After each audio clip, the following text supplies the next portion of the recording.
ससुराल की पहली तीज एक बहू की भावनात्मक कहानी है।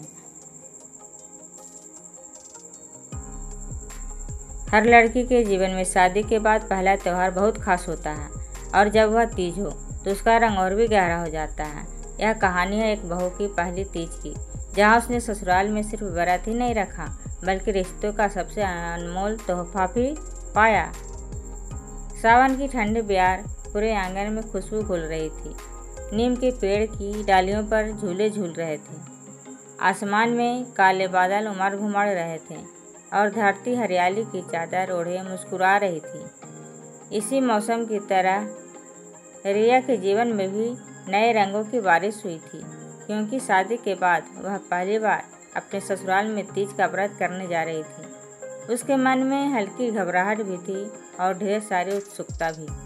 कैसा होगा पहला त्योहार, कैसी होगी रस्में, कैसा होगा परिवार का साथ, और सबसे बढ़कर क्या वह इस घर की परंपराओं में खुद को उतना ही रचा बसा पाएगी जितना उसकी माँ ने अपने घर में किया था।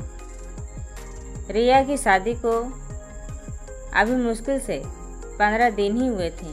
नए रिश्तों के नाम और स्वरूप अभी भी उसके लिए नए थे। वह धीरे धीरे हर चेहरे से पहचान बना रही थी।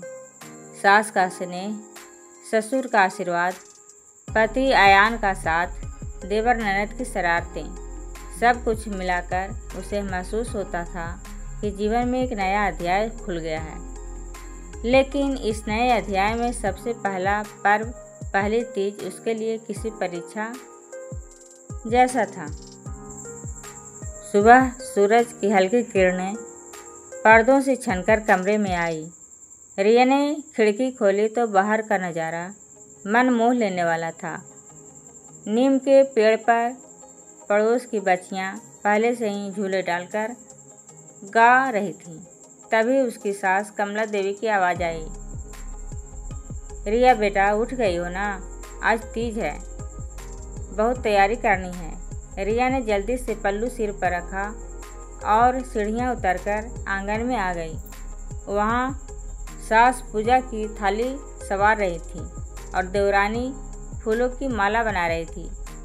सास ने उसे देखकर मुस्कुराते हुए कहा, बेटा यह तुम्हारी पहली तीज है। औरत की पहली तीज उसकी शादी के बाद का सबसे बड़ा पर्व माना जाता है। निर्जला व्रत रखना होगा पति की लंबी उम्र के लिए। क्या तुम तैयार हो? रिया ने मुस्कान के साथ सिर हिलाया। जी माँ जी, बचपन से माँ को यह व्रत करते देखा है, आज खुद करने का अवसर मिला है तो खुशी भी है और थोड़ा डर भी। कमला देवी की आंखों में चमक आ गई। उन्हें अपनी पहली तीज याद आ गई जब वे भी नई नवेली दुल्हन थी। उन्होंने धीरे से कहा, डरना मत बेटा, यह व्रत नारी की शक्ति और प्रेम का प्रतीक है। पूरे मन से करोगी तो तुम्हारे जीवन में सुख, समृद्धि और वैवाहिक सौभाग्य हमेशा बना रहेगा। धीरे धीरे घर तीज की तैयारियों से गूंजने लगा। रसोई से पकवानों की खुशबू आने लगी। मालपुआ, गुजिया, सेवई, बेसन के लड्डू, नमकीन, सब कुछ तैयार किया जा रहा था। आंगन में रंगोली बनाई जा रही थी और बांस की खुट्टी पर झूला बांधा जा रहा था। देवरानी ने छेड़ा, भाभी आज तो आपको हरी हरी साड़ी पहनकर रानी जैसा सजना पड़ेगा।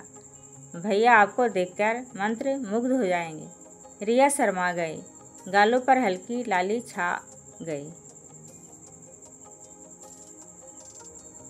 दोपहर तक रिया ऊपर अपने कमरे में गई। उसने माँ की दी हुई हरी साड़ी अलमारी से निकाली। यह वही साड़ी थी जो माँ ने विदाई के समय आंसू भरी आंखों से दी थी और कहा था, बेटा पहली तीज पर यही पहनना। रिया ने सावधानी से साड़ी पहनी, बालों में गजरा लगाया, हाथों में हरी हरी चूड़ियाँ खनकाई। आईने के सामने खड़ी होकर उसने खुद को देखा तो लगा जैसे सावन की हरियाली उसके रूप में उतर आई हो। फिर उसने मेहंदी लगाई। मेहंदी की गहरी खुशबू से उसका मन और भावुक हो गया। वह सोचने लगी, अब यह मेहंदी सिर्फ मेरे लिए नहीं, अयान के नाम की है। आंगन में औरतें इकट्ठा हो चुकी थीं। पड़ोस की महिलाएं भी आई थीं। ढोलक की थाप पर गीत गाए जाने लगे। तीज आई, हरियाली लाई, सावन की बहारें छाई। सबने मिलकर झूले झूले, गीत गाए, हंसी ठिठोली की। रिया को भी झूले पर बैठाया गया। जब झूला हिलने लगा तो उसकी चूड़ियां खनक उठी और चेहरे पर मासूम मुस्कान खिल गई। सास और ननद ने कहा, कितनी सुंदर लग रही है हमारी बहू। शाम तक पूजा की तैयारी शुरू हो गई। रिया ने पूजा की थाली सजाई। सिंदूर, बिंदिया, चूड़िया, मेहंदी, फल, मिठाई और जल से भरा लोटा। आंगन में दीपक जलाए गए। आसमान में चांद निकलते ही सब महिलाएं हाथों में थाली लिए खड़ी हो गई। रिया का दिल जोर जोर से धड़क रहा था। उसने चांद को देखा, मंत्रोच्चार किया, फिर पति अयान के सामने थाली बढ़ाई। अयान ने मुस्कुराकर उसके माथे पर सिंदूर लगाई और पानी का पहला घूंट पिलाया। वह पल रिया के लिए जीवन भर की याद बन गया। उसकी आंखों से आंसू छलक पड़े। आंसू खुशी और अपनापन दोनों के थे। पूजा के बाद घर में पकवान बांटे गए। सब ने मिलकर खाना खाया। हंसी ठिठोली हुई। गीत संगीत चला। रिया को लगा जैसे वह इस घर की बहू नहीं, बेटी है। उसकी सास ने सिर पर हाथ रखकर कहा, बेटा, पहली तीज तुमने बहुत सुंदर तरीके से निभाई। मुझे अपनी पहली तीज याद आ गई।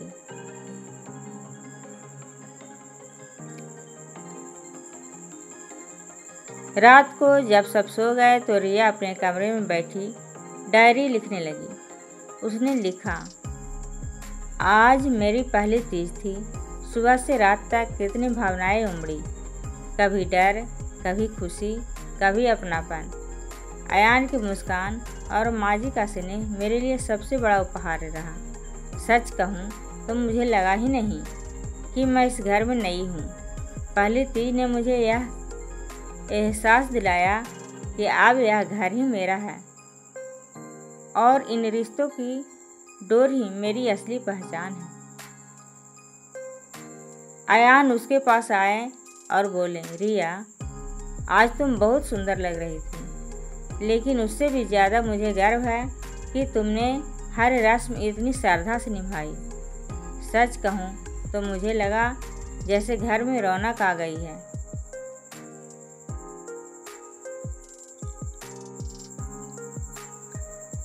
रिया ने हल्के मुस्कान के साथ कहा, ये सब आपके और परिवार के प्यार की वजह से है।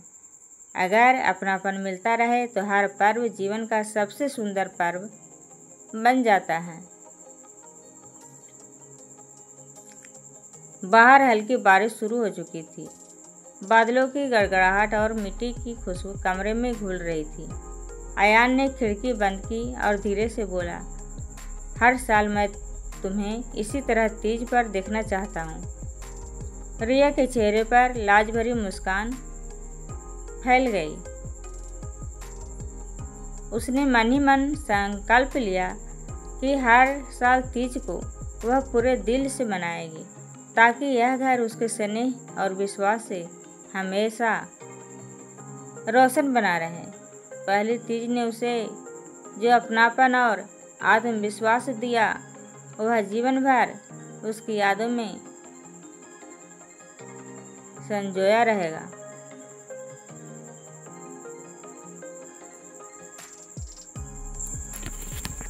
पहली तीज ससुराल में आंखों में सपनों का संसार, रिश्तों के मिठास संग सज धज कर किया श्रृंगार। व्रत में छुपी ममता, अपनापन हर ओर, बहू ने पाया घर जैसा ससुराल का प्यार। दोस्तों, त्योहार तभी खूबसूरत लगते हैं जब उसमें प्रेम और अपनापन शामिल हो। अगर बहू की पहली तीज परिवार प्यार और सम्मान से मनाए तो वह बहू के दिल में हमेशा के लिए अपना स्थान बना लेता है। अगर यह कहानी आपको अच्छी लगी तो वीडियो को लाइक, शेयर और सब्सक्राइब करना ना भूलें। आपकी हर प्रतिक्रिया हमारे लिए अमूल्य है। धन्यवाद।